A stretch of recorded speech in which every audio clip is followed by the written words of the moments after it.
नमस्कार. श्री सेवा या यूट्यूब चॅनलवर तुम्हा सर्वांचे मनापासून स्वागत करते आणि आजच्या व्हिडिओला सुरुवात करते.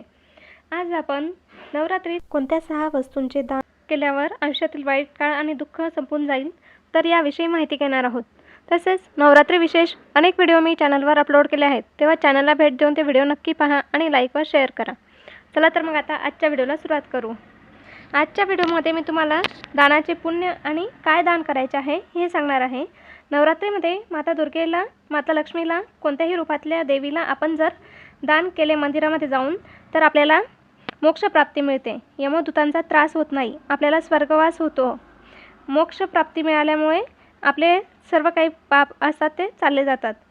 आपले पूर्वीचे जे वाईट कर्म असतात ते कमी होतात आणि त्यांची तीव्रता या आयुष्यामध्ये कमी होते आणि चालू आयुष्यात आपल्याला तसेच आपल्यामुळे आपल्या मुलाबाळांना नाही त्याचा फायदा होतो. आपले मागील जन्माचे कर्म, पितृकर्म, पितृदोष हे जे त्रास आपण भोगत असतो याची तीव्रता कमी होऊन आपल्या आयुष्यात सुख लाभते.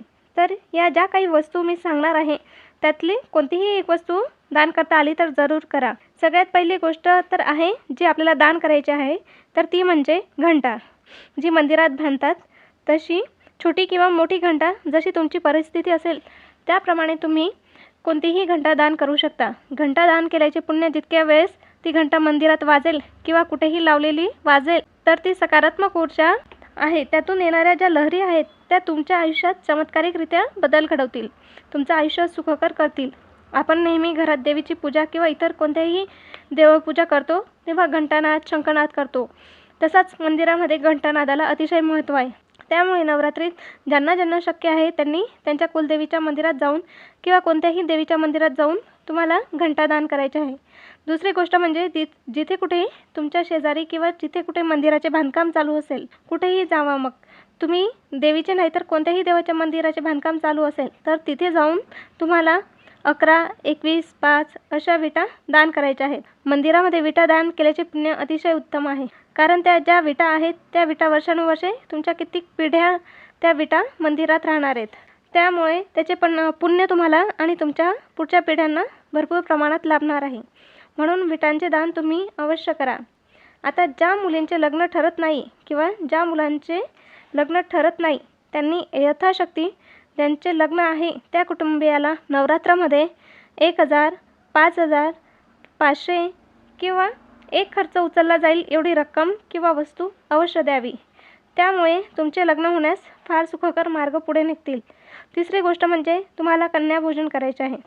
कन्याभोजन कसे करावे याचा व्हिडिओ मी चॅनलवर अपलोड केला आहे, तेव्हा चॅनलवर जाऊन तो व्हिडिओ नक्की पहा. तसेच कोणत्या वयातील कन्येचे पूजन केल्यामुळे आपल्याला काय फल प्राप्त होते याचाही व्हिडिओ मी चॅनलवर अपलोड केला आहे, तेव्हा एकदा चॅनलला नक्की भेट द्या.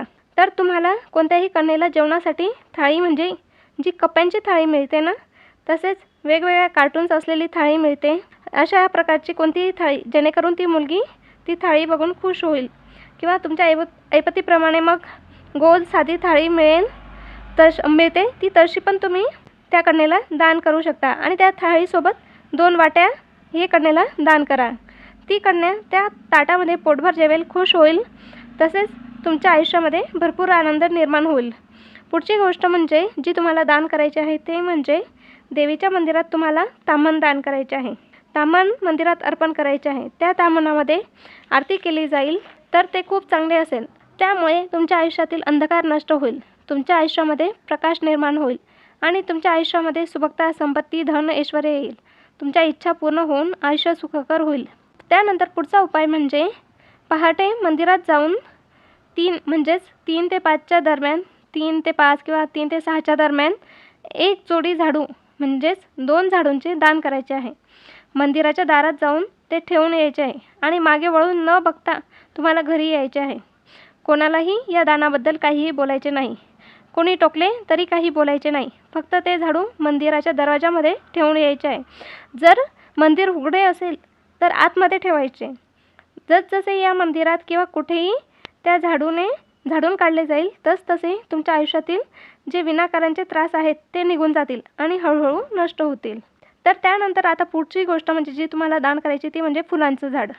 कोणत्याही देवीच्या किंवा देवाच्या मंदिराच्या आसपास जाऊन त्या मंदिराच्या आसपास तुम्हाला फुलांचे झाड लावायचे आहे. गणपतीच्या मंदिरात लावले तर लाल जास्वंद आणि देवीच्या मंदिरात लावले तरीही तुम्हाला लाल जास्वंदाचेच लावायचे आहे.